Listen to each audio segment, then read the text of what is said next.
to kick us off, Luke, Becca, you guys know each other, right? Yeah, we've met. Okay. Yeah. For the listeners who might not know that you guys do know each other, what was your meet cute like? How did you guys meet each other, actually? Oh my You gosh. want to take it, babe? Okay, so Luke and I met on Hinge in late 2018, back when Hinge was good. We had a first date like 2 days before Halloween.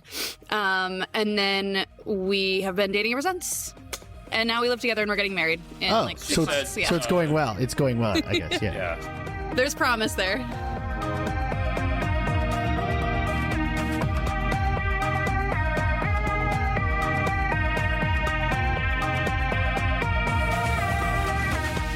She said our first date was bad, but I thought it was good. Oh. I think by like date 3, I think we kind of hit our stride. This was supposed to be like a fun kickoff question, but this actually is thematically perfect for today's episode. So that's great. Both of you guys write about culture and apparently want to spend the rest of your lives together, which is great. But for people who aren't familiar with your work, you guys write about very different sort of sides, I think, of the same cultural coin in a lot of ways. And that's what we're going to be talking about on today's episode. It's an episode I've wanted to do forever, specifically with the two of you. And it's essentially answering two questions that are the same, which is, are boys all right and are girls all right? And I consider you both the experts of that. And you know what? Like, if this doesn't work, Panic World can pay for marriage counseling. If things go off the rails, it's totally fine. My name is Ryan Broderick. Welcome to Panic World. It is a show about the viral witch hunts and freakouts that bubble up out of the darkest corners of the internet.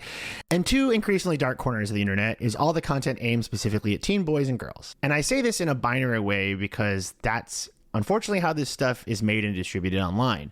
The influencers who are posting things just for the guys or just for the ladies might be dooming our species to stop reproducing, which honestly might be for the best, because it's also turning teen boys and teen girls into weird little fascists. With us this week is Luke Winkie and Rebecca Jennings.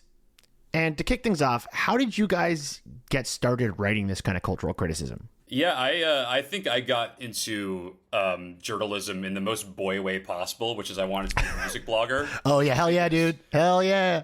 Kind of as that dried up, as music blogging was sort of contracted out of existence, as Sure. The media sort of developed. And the other thing I knew a lot about was the internet. I spent a lot of time on the internet my whole life, and kind of like you, like Ryan, I kind of parlayed that into, writing about a weird subreddit I found, which was also a classic type of blogging that doesn't quite exist anymore. Gen X editors love when you find like a weird internet thing. There was the amount of money you could make off of, like, not the amount of money. I would say the okay living you can make freelancing. You can make out of the having two roommates level of income you need. Right. Yeah. Of a weird subreddits or like a Twitch streamer doing something kind of like unique. I think that was kind of my entry point into this kind of coverage. And Becca, what about you? How'd you get into this whole deal? Yeah, so similarly, I started with like local blogging. I worked at Time Out New York and Brooklyn Magazine, where there were a lot of aspiring music bloggers there too. And from there, I started working in local fashion at Racked New York. That was owned by Vox Media. Then when that shut down, I moved over to Vox, and that happened to be around the time that TikTok came out. And I was like pretty early on the TikTok beat, and which I've kind of been doing ever since. That was like 2018. I have a distinct memory early in our relationship, like month 4 or 5, where you were like, you wrote something about TikTok and you said to me, "I was like, I think this could be like my beat. I think I'm going to be like the TikTok reporter." And that paid off quite well, as it turned out. That's delightful. We were trying to figure out where to start today's story, as in what year did the earliest seeds of tradwives and incels and look maxers first get planted? And so I sent our researcher Adam off on a little hunt, and he settled on what I think is the right date for us, which is 2006, which was when Lisa Sugar launched Pop Sugar. You guys familiar with Pop Sugar? Yes, it's owned by Vox Media. Is it really? Now? Yeah. I didn't know that. That's crazy. Vox owns everything, man. I didn't know that. I know. I used to work, my first like real internship, which has been lost to time, thankfully, was for a Pop Sugar competitor called M and Low. and I would do women's health and sexuality link roundups in between class and college. That's Hell yeah. that, yeah. So What an ally. yeah, thank you. I love aggregating for women. Becca, can you talk a little bit about sort of like this era of women's blogging and like what Pop Sugar kind of comes out of, like this world? Wow, yeah. I mean, this is sort of like, what if we did women's magazines on the internet? Like, that's sort of what Pop Sugar et al. Kind of were and are. It's a lot of beauty, fashion, lifestyle coverage. And then I think after that is when you get the wave of like feminist women's media that is directly critical of that kind of tone and content that we kind of have just been with for the last like 150 years. Yeah, that makes sense. 2006 is an interesting year because it's the first year that New York Fashion Week gives press accreditation to bloggers, which is kind of interesting. Mm-hmm. It's also right after the publication of The Game by Neil Strauss. So, Luke, when you were buying The Game to learn, how to talk to women, like, what kind of impact did that have on your life? Man, I remember I played the Flash game version of The Game that existed on Newgrounds. Oh, holy shit. I was totally making a joke, but where you took it is like an incredible direction. Please tell me about this. When you consider where we are now, which is that, young men and women are just not talking to each other at all and regard each other as like mortal enemies, there is like The Game at least like had this idea. It's like, hey, man, like, go out and have a good time. Like, right. Like maybe ask a girl this question. That might, let you... kick things off a little bit. It was obviously all toxic and objectifying in a bunch of other ways, but definitely a way around that time where you thought like, hey, you know how I'm going to figure out, what I'm going to use the internet for? All this time I'm sitting in front of my computer, I'm just going to use that to learn how to talk to women. Yeah, and it inspired like a whole wave of men's bloggers, the biggest of which at this time is, of course, Tucker Max. And I Hope They Serve Beer in Hell. It is a New York Times bestseller, and it would stay one for 5 years, which is just, books are so good. I love books. How would both you guys sort of summarize the gender discourse of the Tucker Max era, as it were? Like, what makes it unique in your mind? Becca, do you want to lead off? Well, I just feel like it's kind of like what you said. It feels so quaint now. It's just like, yeah, I had sex with a lot of girls and I treated them like objects. And I remember like I was probably in like 8th grade at that time. And there was a lot of jokes about like, women like belong and get back to the kitchen. And which, again, like we're seeing that now and there's all this panic over it. But there like wasn't that level of panic at all then. It was just sort of a thing that you just were like, well, that's just like what little boys do. Yeah. And I also think that because this was sort of pre the era of like feminist media, it wasn't like, I don't really remember it being like such a big deal, but maybe that's just because I was so young at the time. I don't know about you guys. Well, to your point, I do remember it feeling very arch and camp in a way. Yeah, that's what I was going to say. I think it's like, it kind of mirrors what's happened with a lot of like the internet where like, it all felt like we were still on the same page, kind of in the same way if you were reading like Nazi stuff on 4chan in 2009, there was this idea that like, okay, this is like part of a meme, or this isn't that serious, or this is just edgy guys being edgy. And I think now it's really tough to not read that stuff a lot more literally in a way. But at the time it was super camp and I don't know. It just didn't feel quite as serious, Well, speaking of camp, I have a little clip I need to show you guys. It's in the studio chat, which is on the right-hand side of the screen. Have you guys ever developed a crush on your favorite waitress at a restaurant? Because these working beauties are what we like to refer to as hired guns. Women who are hired for their beauty. So here are some tips and tricks and tactics and cognitive tools for picking up a hired gun. And that bartender needs to know that you are pre-selected, right? Make sure you have specific routines and, jokes and have a good sense of humor. And over the shoulder, you begin in A3. So what do you got going for you more than your looks? And that's how you initiate the chat. I love the whole like high value man, high value woman thing. I'm obsessed with that. Becca, does this work? Sorry. So we were like talking. Is the idea here that like a woman's going to look over at you and you're going to react in a way immediately that she's like, I'm going to go. A bartender will stop work to talk to you if you take a photo. Okay. So I thought that's what the premise here was, which I do think is a little advanced, but maybe Becky, you have a different perspective on this. I really struggle to because from what it sounds like, this is a way for this mystery to insert the language of like math and science into a situation that like absolutely does not have anything to do with that. And he's just like and using acronyms and jargon that make no sense. And he's basically saying like, take a picture of your friend, and then the women will be like, what's that? A camera? Like as if it's like the 1870s. It reminds me a little bit of like, it just feels like, when you're mystery, if you have built a pretty successful pickup artist career, you do have to keep coming up with more gimmicks and more ideas to keep people on the hook, and more kind of jargon and terminology. And that's how you end up with Flash Game, which is taking a picture. Using a camera picture to demonstrate high value. I do love like the similarities between how he talks about this and how like any guy talks at a crypto conference. Like it's very similar. Men love an acronym. Does that, Becca, do women like acronyms? Well, you know what's funny is I've actually interviewed, like when I was covering more crypto a couple years ago, there were a lot of women that kind of echoed that same way of speaking, where it was like, and a lot of them, they're really into like neuro-linguistic programming. I think it's like NLP, a lot of people in the tech world, and hearing them talk about that, and like they often use it as a way to like rewire good habits or whatever, and 10x your life. 10xing is also one of those boy algorithm or boy things that I'm obsessed with. But yeah, it's only with women that are in like male dominated fields. I see. Okay. So in this late 2000s period, you see a real impulse to kind of codify these new online social norms. You see this with pickup artists that are trying to turn human relationships into math equations, but you also see this with 4chan trolls trying to list out exactly how you're supposed to be a boy online. So do either of you remember the rules of the internet?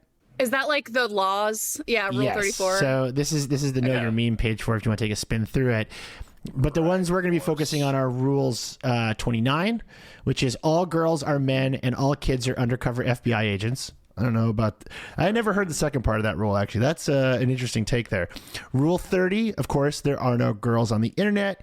And Rule 31, tits or GTFO or get the fuck out. This just reminds me of... As someone who spent a lot of time on the IGN forums growing up, when there was a verified girl on the IGN forums, it was like a fucking 10-alarm fire. It was like the most exciting thing that would happen on that forum for that day.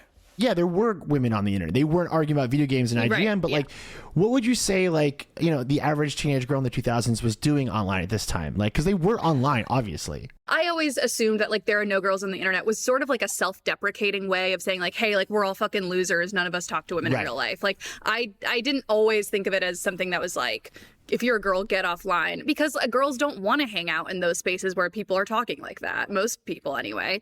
Instead, I mean, again, like I was like a teenager in the 2000s. So we were on AIM, we were on Buddy Profile, where you could make like a sort of proto MySpace before there was MySpace. Obviously everyone was on that. Oh my God, making dolls. I don't know if you have ever played around with the dolls, but I was a big dolls maker. So there was a boy equivalent of the doll maker, which was the South Park character creator. Oh my God. And like every local band like had like a MySpace picture of them as like South Park characters. It was like a big deal. Very distinct memory of the Real Big Fish MySpace page had all the members of the band and the South Park character. God, that just like we gotta go back, bro. Dude. Listeners can't see it, but my third eye just opened and I started levitating.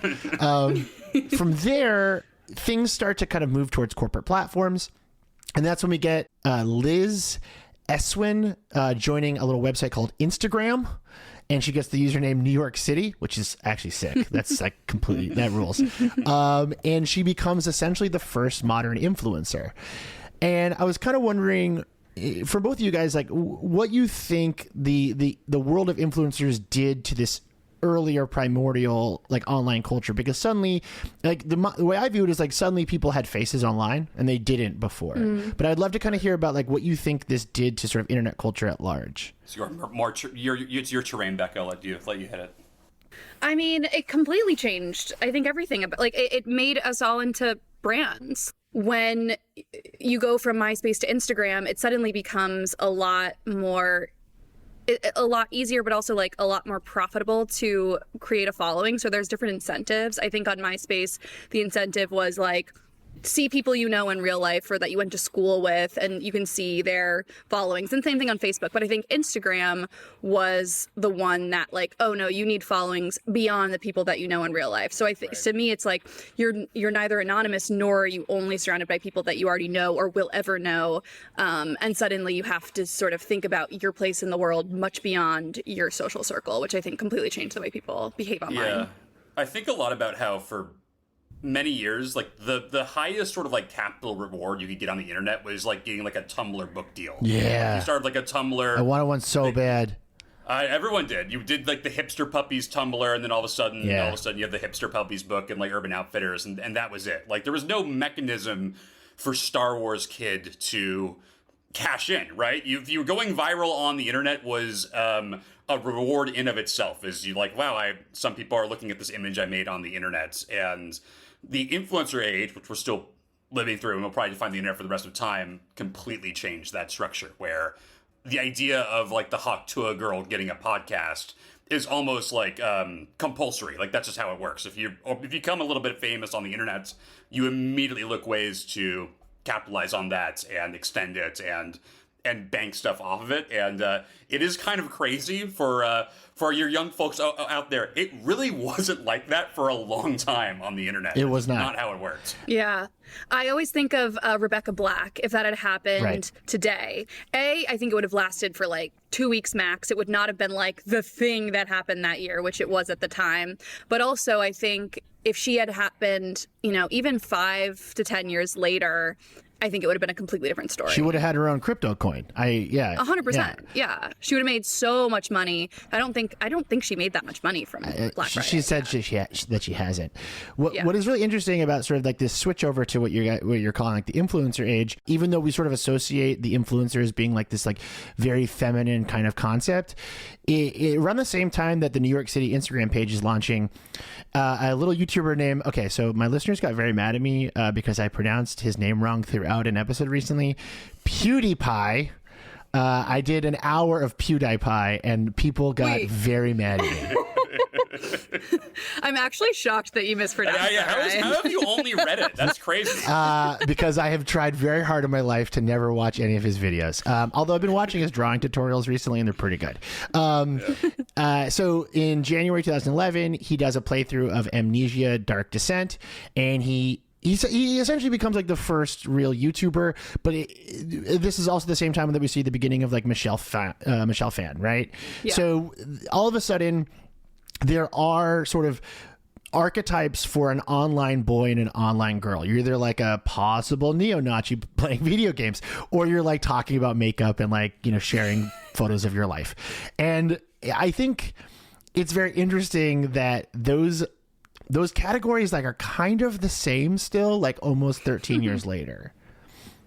It's you're so right. And also I think that like so much of that is like these people leaning into the most like kind of gender essentialist versions of what it means to be a woman, what it means to be a man, and what it means to be a man is to like sit around playing video games and being an edgelord, and what it means to be a woman is like constantly working on yourself and sharing everything and being extremely marketable in every possible way, but also you are never done and you are never good enough. Kind of passing that on to your viewers is very girl coded.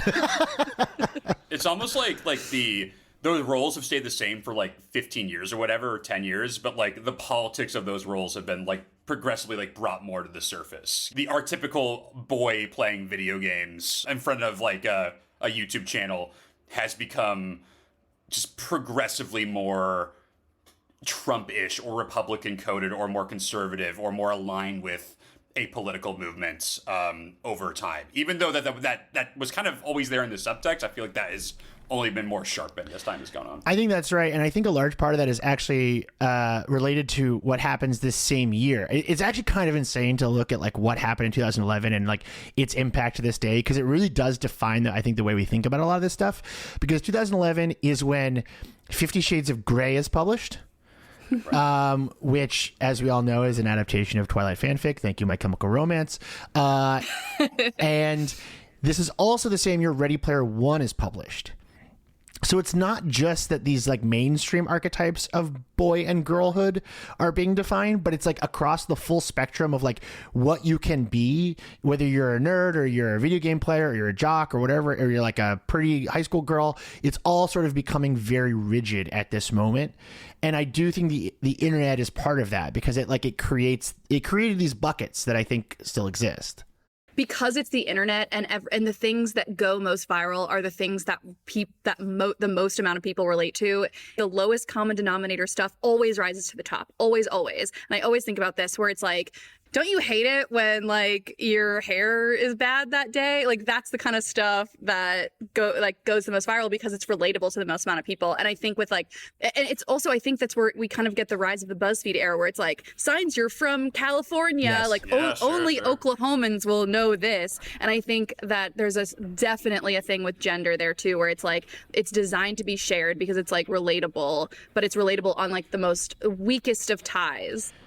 You know, if they say like if you go to prison, you got to like join a gang, right? Like you got to join like the Aryan Brotherhood or the Bloods or the Crips or whatever to like protect yourself and like, you know, become part of a community.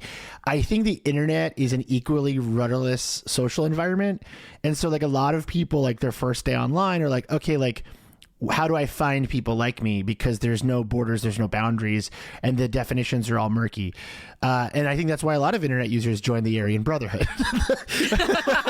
I think that it's like, well, I'm white. Shouldn't I be there? Like, yeah. But I do think there's a connection there where it's like you're in a space that by definition does not give you an identity. You can be whatever you want. You can do whatever you want. And I think for a lot of people, that's very disorienting. Yeah. I have learned also this next part that we're going to not turn this into a quiz moment, because I did that with a previous terror attack on this show and it did not go down well. So I'm just going to go straight to the point. All of this starts to get dark, in my opinion, around 2014 with the Elliot Rodger attack. That's to me the moment where like boy internet becomes psychotic and is now like, I think this is true for any sort of like large internet groups, is like they have to pick an other to a degree. Yeah. The boy internet, I think, radicalizes around this point after a couple years of sort of these divisions being fairly anodyne. I would say it like really switches. What do you think on it? Just wasn't supposed to go down like this, man. Like it wasn't supposed to. That the Elliot Rodger thing was just such a moment where all of this stuff, which was obviously bad, like the casual misogyny or the there's no girls on the internet, tits are GTFO, just that kind of like early sort of all I do is spend all my time playing video games, where it all sort of felt slightly unserious or ironic to me. And seeing that manifest in real life, which would continue to happen over the next couple of years, to your point of this edgelord stuff that I was like reading online in the boy internet becoming like actual American politics and actual political movements, it was really jarring to me as someone who, again, grew up on the boy internet and spent a lot of time in those places. So just kind of like, for me, it forced me to recontextualize all that stuff. It's like, oh, I guess this stuff was really bad and evil and was rotting these dudes' brains. Wait, so you didn't become a spree shooter? No, I decided not to do that. That's great, man. That's awesome. That's congrats. That's huge. I decided to get a fiance instead. Those are the two options. That's right. In modern life, those are the two options. But but I don't know. Becca, like on the other side of the internet, let's say, for simplicity's sake, when things like Gamergate were kicking off, when things were curdling, how were you sort of viewing that? Like, why do you think that happened? Like, what is your kind of take on that? I mean, it's so funny because I think everyone in this world now sees 2014 as like the moment that like the internet as we know it began. It's like that's when I think more people than not had Facebook. Instagram was like the place to be at that point. Kind of the beginnings of like the death of a monoculture, where it's like, oh, suddenly you have a ton of people paying attention to these groups that regular people don't know about, and people realizing like maybe I should be paying attention to this. And again, like a harassment campaign like Gamergate, which would obviously be like the blueprint for every like coordinated harassment attack on the internet ever since. It showed people that like what happened on the internet like was real life to an extent. And there are certain moments, and they're usually bad moments, where people suddenly realize that internet culture matters. And it was 2014, 2016, 2020, and 2024, like a month ago. Yeah. Oh, yeah. Well, we're about to find that out by digging through all of your past clips, and we're going to do that right after the break.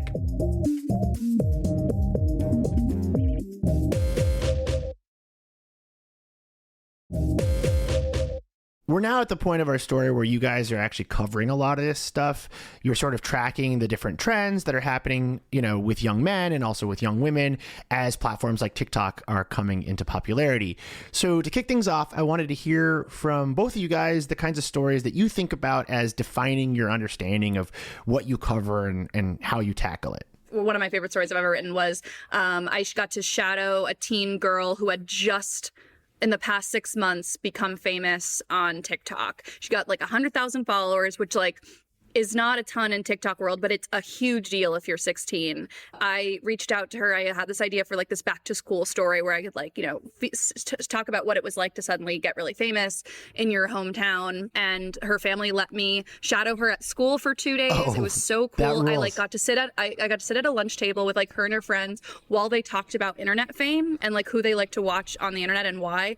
I will never forget those conversations. I feel like that trip changed how I covered youth culture and internet culture generally. People really haven't changed. They're still the same as we were when we were kids, but they look up to different people. They aspire to be different kinds of people because of the internet. So that story kind of explaining what it was like to be a little bit famous, and now how that's the case for so many people now. I will always be interested in how people pursue fame and money online, and that was I think my kind of thesis for my work. Story.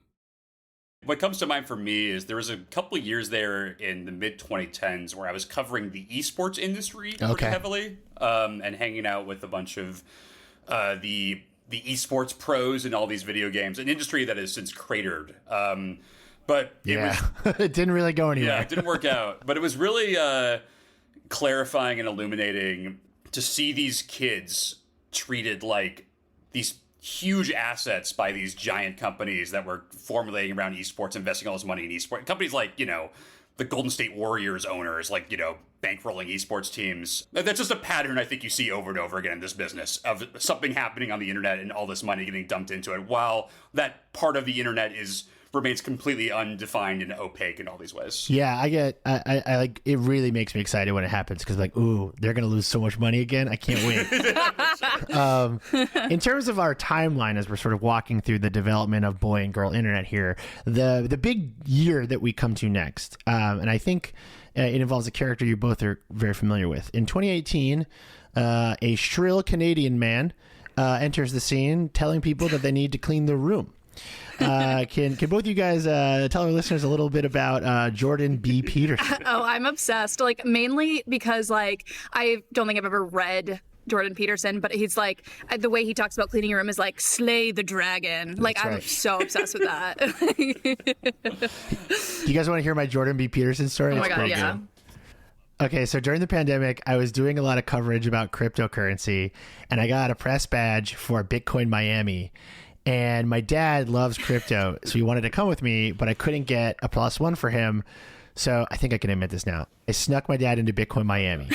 We got him in, and he was really excited to see Jordan B. Peterson speak later because he had seen his videos on Facebook. And so we're sitting in the auditorium, and everyone's already mad because Dave Portnoy didn't show up. He bailed on the talk. And so it's a bad vibe in there already. Jordan B. Peterson comes out, and he starts ranting and then subsequently crying about Hungarian banking regulations or something. He just lost it. And my dad turned to me and he's like, this guy's a fucking weirdo, huh? My dad doesn't swear, but he's like, yeah, this guy's a real weirdo. I don't like this guy at all. He's not like he is on Facebook. And I was like, no. So funny. And I'll just never forget my dad's face just watching, realizing how insane this man is. I don't know if you're going to bring this up, but this might be one of the clips you want to talk about, but I spent some time in the Jordan Peterson class, which shaped me in some ways. Perfect. Yeah. So we all know that Dr. Peterson is not well. I think everybody knows that, but he was very important, I think, in popularizing a certain kind of optimization culture. So this is actually a perfect transition. So I would love to hear, all of the incredible things you've learned. Jordan Peterson started one of those fake universities a few months ago. It costs $500 to enroll, and it's not accredited or anything. You just kind of sit through a bunch of basically YouTube videos of kind of Jordan Peterson and other canceled Canadians. And everyone that's doing his fleet of professors are all clearly other guys in Canadian academia that he knows that are mad about wokeness. So they his flagship class is about an introduction to Nietzsche and Nietzsche. That might be a PewDiePie thing. I don't know. It's Nietzsche, right? Nietzsche. We'll go with that. And the class is like a mess. Like there's no syllabus to it or thesis. He just sort of rambles about his ideas about nihilism or whatever. But I will say the thing about that class that I did find kind of rewarding was that everyone there was really excited to hear about philosophy or these kind of like humanities, or like there's a class about the Shakespearean tragedies. And even though it's like presented in like this anti-woke way, like all the comments are all these people who are so excited to learn. And at a time when everyone's so mad that like the University of Texas still has an English department and we wanted to fund, the humanities in all these ways, people out there still want to learn things and think about books. That might be the most profoundly upsetting thing that I've ever heard. That's like really sad. Like the idea of someone being like, I can't wait to learn about books and I'm going to go to the Jordan B. Peterson school to do it. So I agree, but I'm really it is sad. Like something to work with, I would say. Like it's good to know that this human desire of like, the idea of sitting around and thinking a lot about Hamlet is something I want to do. If we need to hold on to that, otherwise we're fucking doomed. That's what dudes want to do. They want to sit around and talk about Hamlet. 100%. And they can't because everything's too woke now. So, okay, on the other side of this, Becca, from this time period, like we went through your feed. You were covering things like vampire facials, sort of ways to style your uniforms. Guys were cleaning their rooms, supposedly, and women were going to extreme lengths for perfection. It seemed like both ends of the gender binary were obsessed with optimizing their lives in disturbing and often isolating ways. Yeah, 100%. I think about this a lot after Trump was elected, and I don't know if it's exactly a straight line, but like so many women's responses was to turn inward. If you can't optimize the world, you can optimize your skincare routine and de-age yourself and make your body look perfect by paying like $40 a class at bar.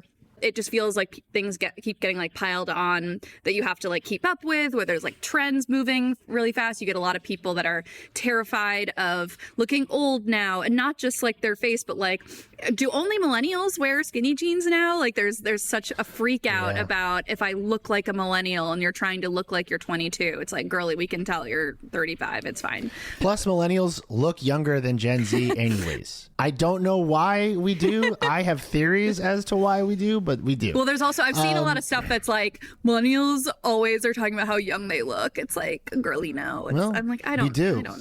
We all look soft. I was talking to PJ Vogt about this the other day. We both have soft millennial features. It's a thing.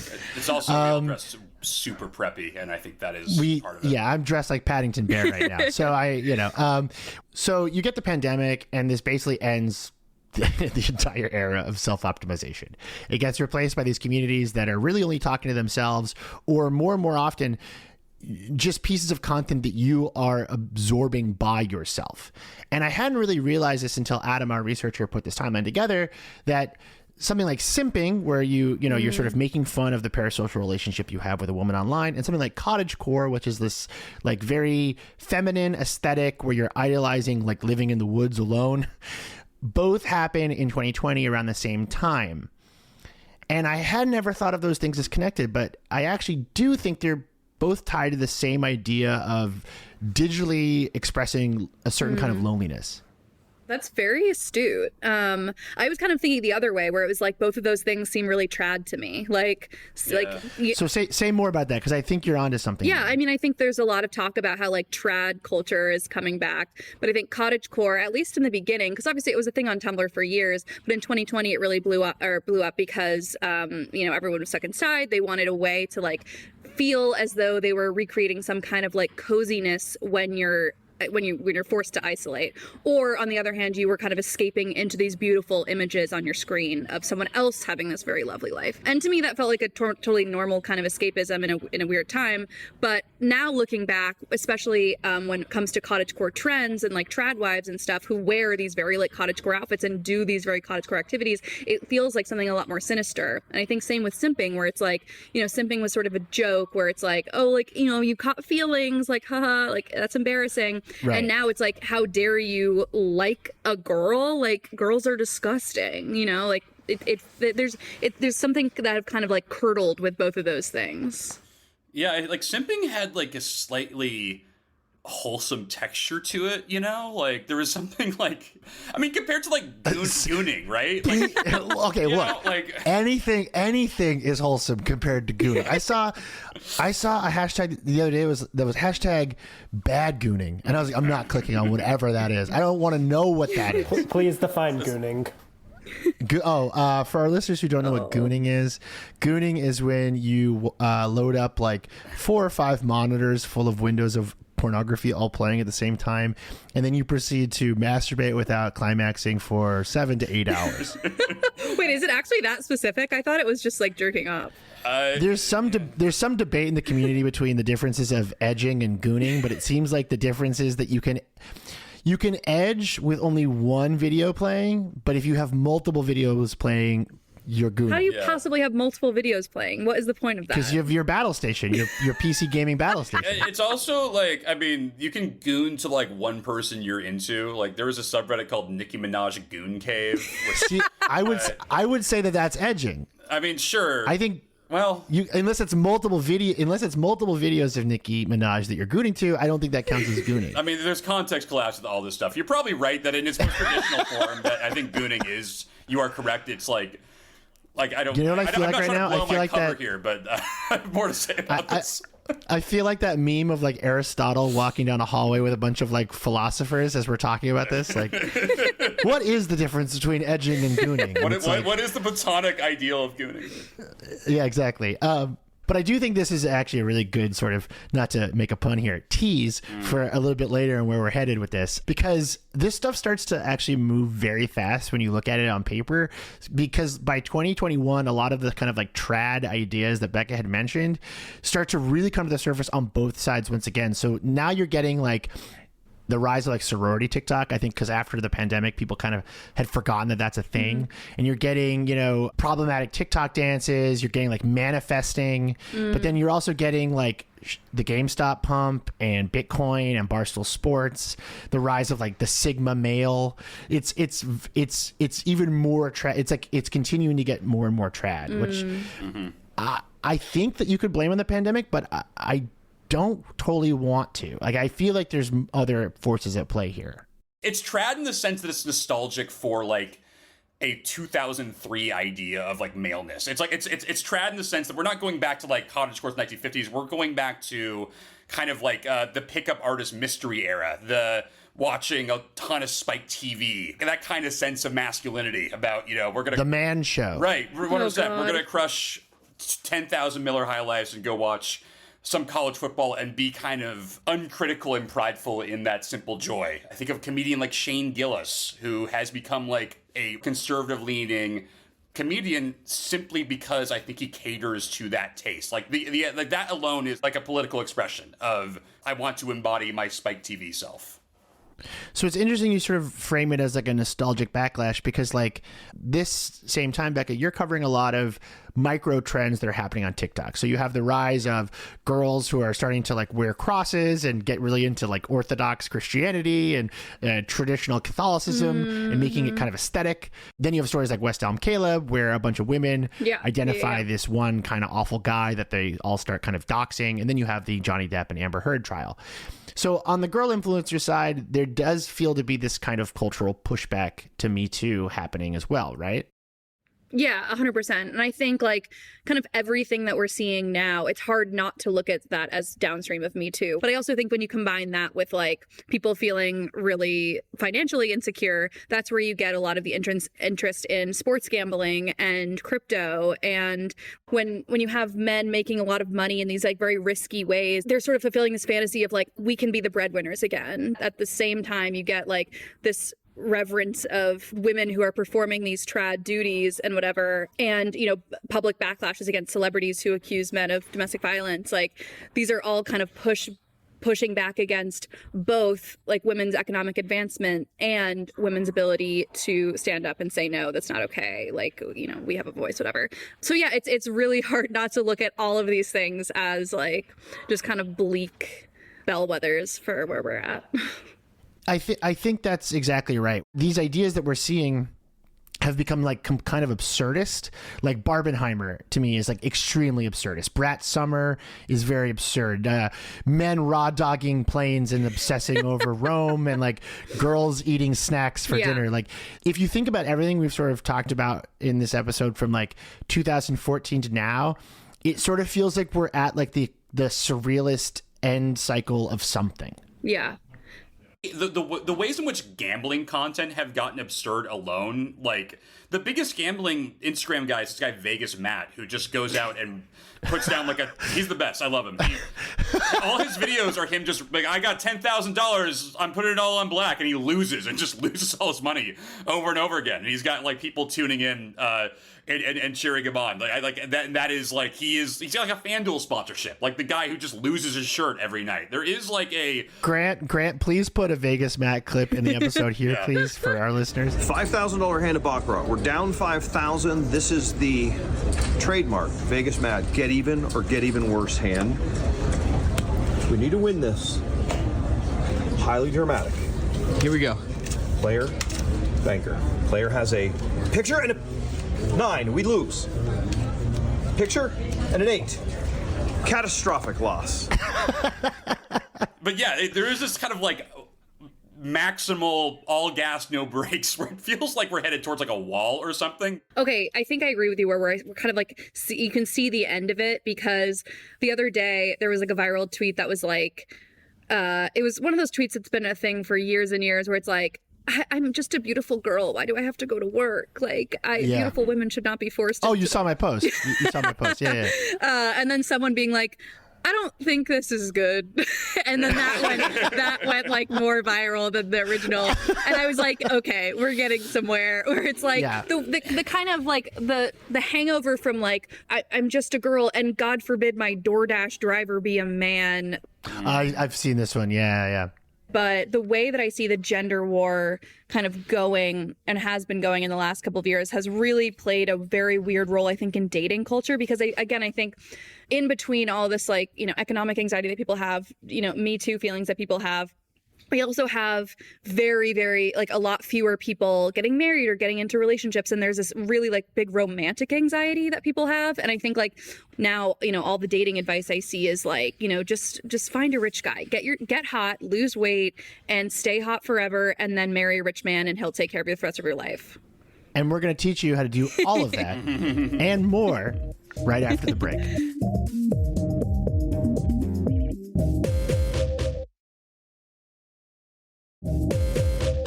So in the boy internet, they're sort of motivated by like very base impulses like greed and sort of like becoming rich and famous and all this stuff. And I was sort of wondering like what you see as like the driving engine of girl internet in the same way. Like, you know, what are they trying to get out of it by aligning themselves with like these rigid gender structures? There was a way that I kept seeing that happen a couple of years ago, and now I think it's different. I think the original way that I saw this happen, like that kind of optimization of the self, a similar way that men do it, where it's like, clean up your finances, you're going to like fix your skin, you are going to like reach out to a friend once a week, talk to yourself better, go to the gym X amount of times a week. And so not only are you then like, you know, you look better for the world, but also you just like, you feel better. And so it's a lot about like confidence and like feeling like you are the kind of woman that like has value in the world, like whether that's at work or in dating or whatever.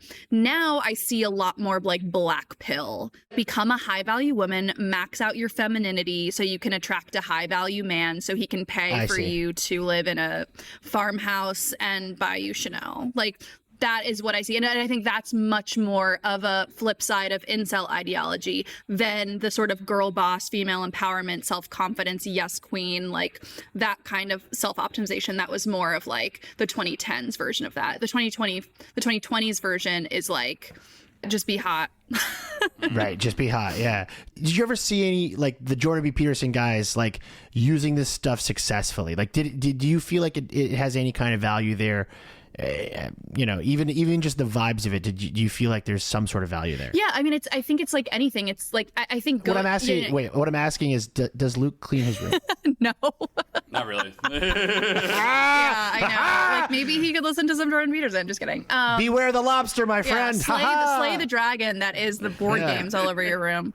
We're doing that, aren't we? But I think with a lot of things, it's like so many of these things are really positive. I think going to the gym is great for you. I think like thinking about what you eat is great for you. Wanting to be better with your finances is great. The problem is then when these communities form.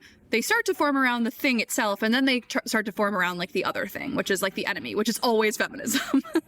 Yeah, I would also, the fact that like Andrew Tate and guys like this have like risen in more recent years, whose whole idea about dating is that you should never talk to any women whatsoever and they're all evil, would seem to imply that the Jordan Peterson looks maxing stuff did not become super salient. It didn't seem to work out because they've instead ended up at like incel and proud, which is it's bad. That's probably not where you want to end up. I do wonder like when the last time Andrew Tate had a conversation with a woman in real life that wasn't like a victim of his trafficking, allegedly. Mm-hmm. So I do wonder if that's coloring some things there. Yeah. I think you're right though that the existence of him is proof in the same way that like the earliest pickup artist message boards became hubs for incel radicalization. Like a lot of them were men who felt ripped off by pickup artists. I do think a similar thing happened between Jordan Peterson and Andrew Tate, where it's like these guys bought the book, they cleaned their room, they didn't get laid, and now they're like, I'm gonna just like be a lunatic. Right. All the time. But still go to the gym like 3 times a day, despite that, which is the weird thing. And I'm not even going to be an incel because I don't even want to live in a world where women exist enough for me to like hurt them. Right. Like they I just also aren't think that there's such a both genders on the black pill side of the internet. You kind of hear the same complaints about the opposite gender. One is that like men just like can't get their act together. Like women are sort of outpacing men in XYZ ways. The other is that like all women are sex workers now, or like they're on OnlyFans. And like I think the OnlyFans debate has also like really opened up this kind of gross world, like part of the internet that's now quite mainstream, I would argue. And then on the other side, it's like, I don't know. That's a bad thought. You can cut that. You're right. All women are sex workers. I understand.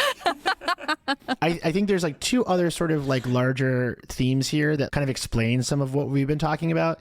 And I think one is definitely the anxiety around dating and romance because of apps. And I think the other one is actually the rise of sort of transgenderism in pop culture. Mm-hmm. But I want to start with the sort of the dating app anxiety because you two met on a dating app. So this is actually perfect. I didn't know that. That's great. So how did it ruin your lives? How did online dating destroy your life? I mean, online dating made my life great. Okay. But again, so good. I kind of loved online dating. I people like say it's horrible now, but I was kind of pro online dating. Yeah, in the 2010s, dating apps were enjoying the millennial lifestyle subsidy, like all of the VC funded apps. These things weren't making money, but they were delivering a pretty decent product.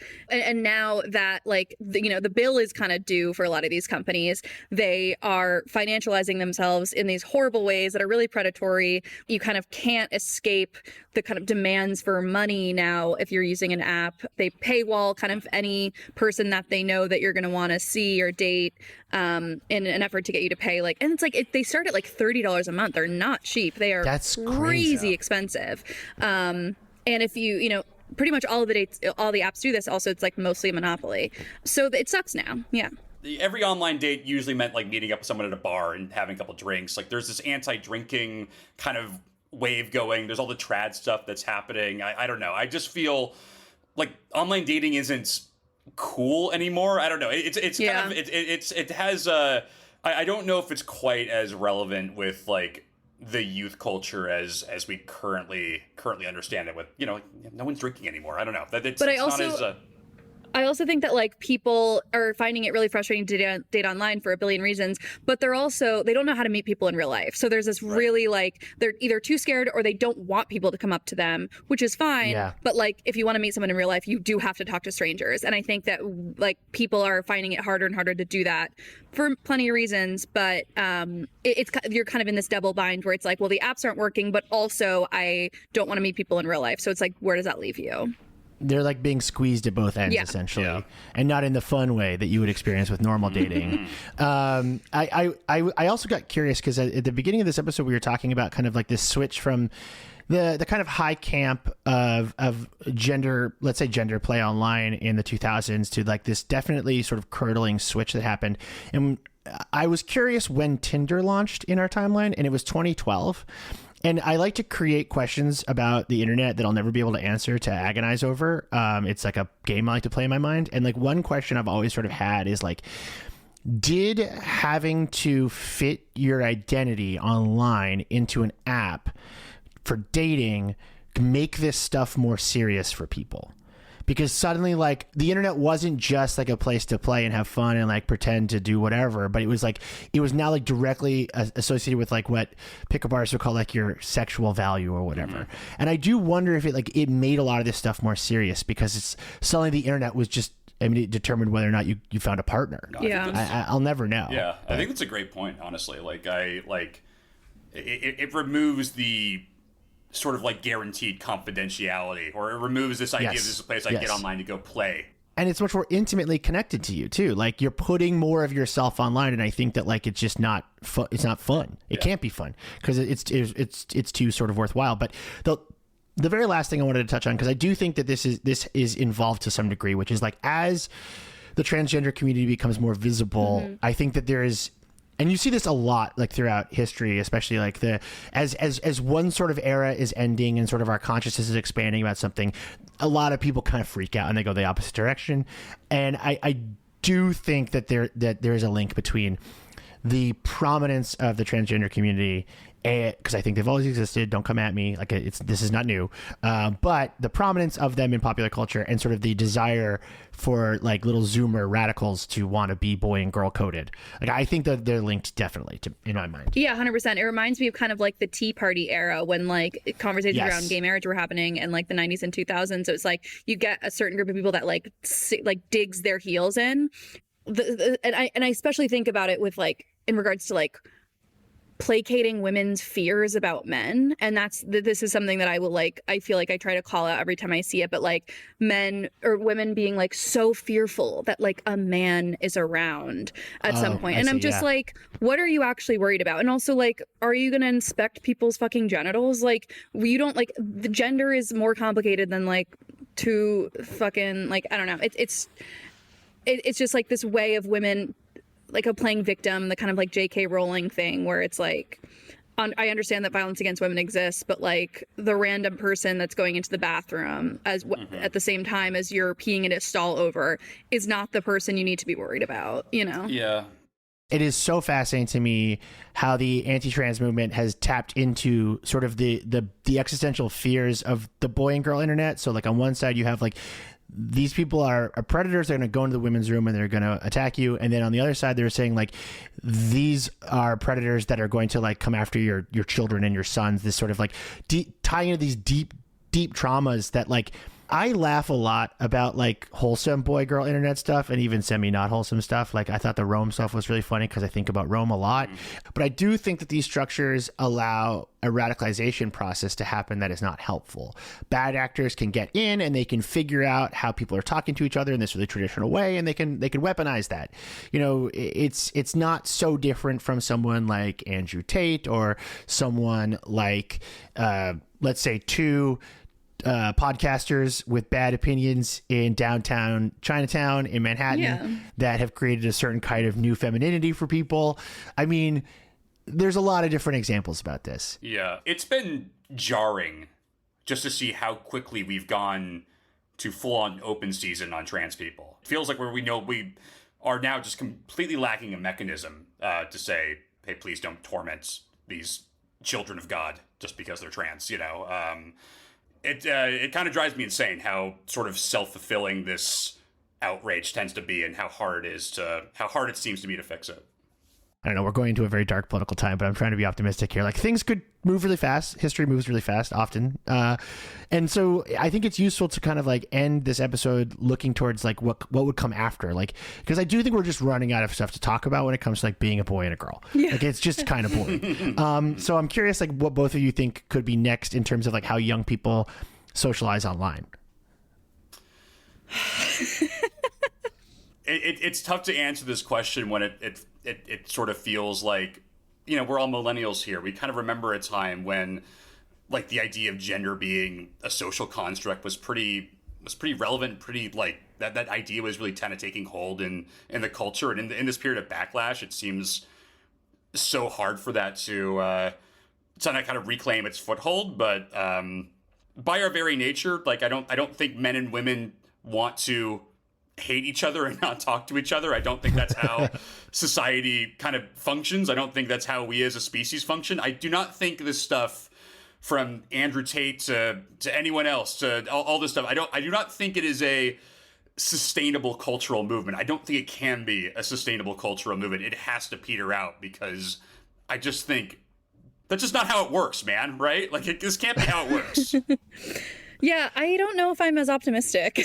I'm like I think there are still ways that we can make gender horrible. I think what I hope is that people realize like gender is probably like not the most interesting thing about you. Your body is not the most interesting thing about you. But we live in a really image-driven culture, and gender is so visual. And like I think that the really intense focus on women's bodies right now in many different directions is I don't think we're near the end of it. I don't think we will ever be near the end of it. And as long as we live in a world where people are marketing themselves online visually, what you look like, and that includes your gender, will continue to matter a lot. Maybe one of the ways it could break this down, if we have like a new sex positivity, like we're in a very sex negative culture right now among young people, and a very kind of anti-pleasure kind of vibe is coursing through the Zoomers. And I think maybe a kind of renewed sex positivity movements, if that I'm gonna stop you. I think that's a horrible idea.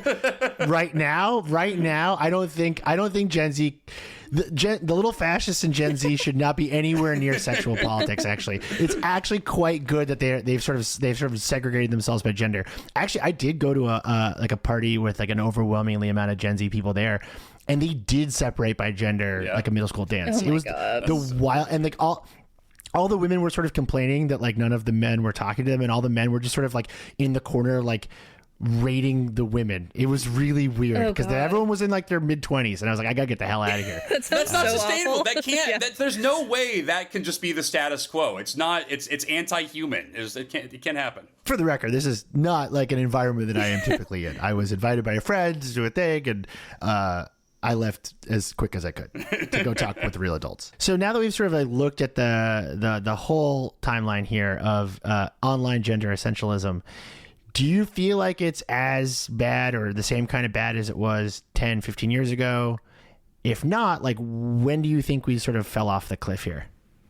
Oh, man. I mean, I think so much of this has to do with the shot and chaser of Trump and then Me Too, because I do think they're related. Like, sure, you know, when we elect a president who is so openly like anti-woman, and then you have a huge backlash to that in the form of the Women's March and then Me Too, there is a divide there that like we are still obviously dealing with almost 10 years later.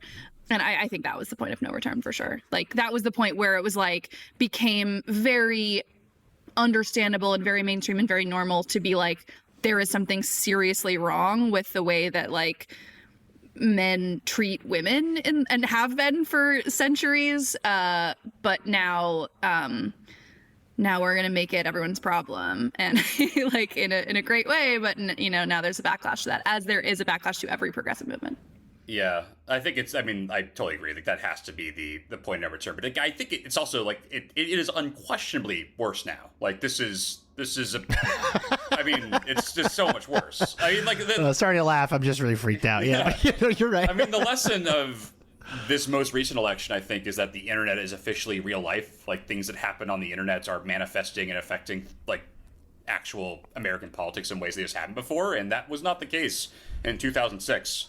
Going forward, we can't have the faith to write off things happening on the internet as just internet bullshit that doesn't matter. Like, this stuff definitely matters now, and that's bad, I guess.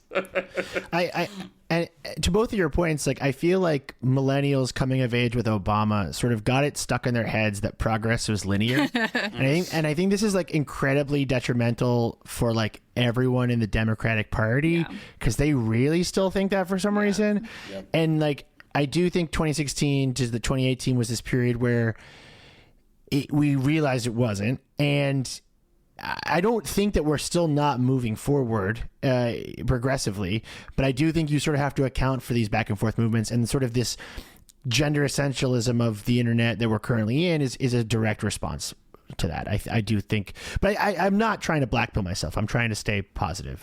Yeah. Trying very hard. I mean, long term, I have faith it's going to get better. I just, like, this is,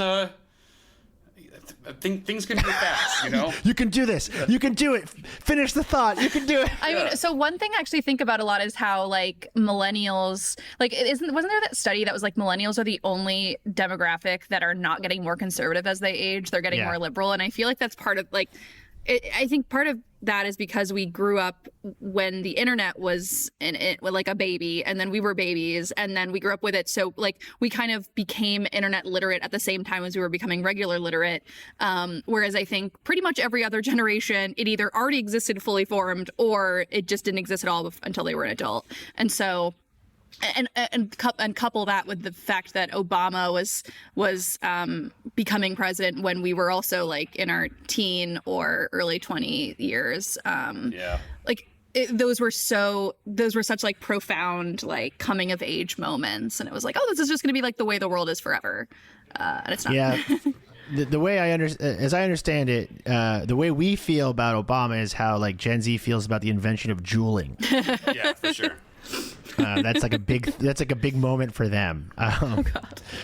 I want to end the episode, I think, just with one last question, just one more. So, Luke, you thought your first date with Becca was good, and she thought it was bad. Can you kind of walk us through your thought process there? Okay, so I mean, on the record itself is that we showed up to a bar and shut down the bar. We were there from the bar till it closed, and then I kissed you goodnight. And you went back I walked you back to your apartment, and you went up the elevator, and I kissed you goodnight. So I think, just from an outsider's perspective, that looks like a good date. And as someone who's been on, a good amount of online dates at that point, I was like, that seemed like a good online date. Becca had an issue because we both worked in the media. I was a freelancer. She's working at Vox. I was 27. You were 26. You were low status, and she was high status, is what you're saying. Yeah. Actually, at the time, we were actually kind of equal status. As soon as Becca met me, she like really took off. Her career just blossomed after that. Oh my God. Okay. What Becca would say is maybe I came on a little too strong with like, hey, let's talk about the media on our first date. Yeah, like I got very like friend vibes where it was like, so who do you know? It felt very like he had looked me up, because I don't think I had where I worked on mine, because too many people would be like, do you know Ezra Klein? At that time. And Luke was like, oh yeah, I'm writing a story for your editor right now. And I was like, how did you find me? And you were right. But buddy. I know. Buddy. And then you were just like, so like, do you know XYZ? And I'm like, I don't, like, why are we talking about these people? I barely know them. And I have never been like super, like, I only hang out with media people. Like I have normal friends, and I have a normal life. And so I was just like, are you only here because you want the tea? Like, okay. And so, but anyway, we had fun. Like, yeah, I was making conversations. But I was just like, did not get the vibe that he was even interested in that way. Or on the other hand, I thought he was like a Bushwick fuckboy, because he was. I mean, that's fair. If you want to read more about this, I wrote a Substack about this called about media thirst guys that Becca has to decide. Hold on. You, a former Bushwick fuckboy, wrote a Substack post? I did, yeah. Oh, during buddy. the pandemic, too. You're not helping And now he's yourself on a here. podcast talking about it. That's You have right. to take 1,000 shots. Run by former Substack money. That's right. Yeah, let's go. Haha, suckers, you've run out of free episode. It's me, Ryan, from the future. If you want to go listen to the rest of my lovely conversation with Luke Rebecca, you can do that on our Patreon, patreon.com/panicworld. And this holiday season, you can also gift someone a Panic World Patreon subscription. Wow, that's amazing. That's incredible. That's so nice. So yeah, go over there, listen to the rest of the conversation. It's great. We put bonus content on there all the time. We have ad-free episodes, and we also just have longer episodes over there. If you ever been listening to a Panic World episode, you go, oh, I'm really in the vibe right now. I'm really in the pocket. I don't want this to end. Well, we have slightly longer versions of some episodes over there. I don't think we identified which ones are slightly longer. So you just got to listen to them all again. Look at that. Anyways, see you over on the Patreon. Thank you. I love you. You're all my real friends. I think you guys are coming on the show. If people want to follow you, where can they do that on the internet? They can follow me at Rebecca on Instagram. 4X's. You can follow me at Luke_Winkie on Twitter, Blue Sky, wherever posts can be found. Panic World is a Garbage Day production. It's written and produced by Grant Irving, hosted by myself, with research from the always fantastic Adam Bumas. A huge thanks to Gabby Cash for designing the incredibly deranged art for this show. And a huge thank you to Kat Rajesk, our lovely video editor. And if you'd like to sponsor an episode, you can reach out to Multitude, our wonderful partners, multitude.productions/ads. We have a Patreon, which you can find at patreon.com/panicworld. And I'd like to end this episode with an important reminder. Log off and touch grass while you still can.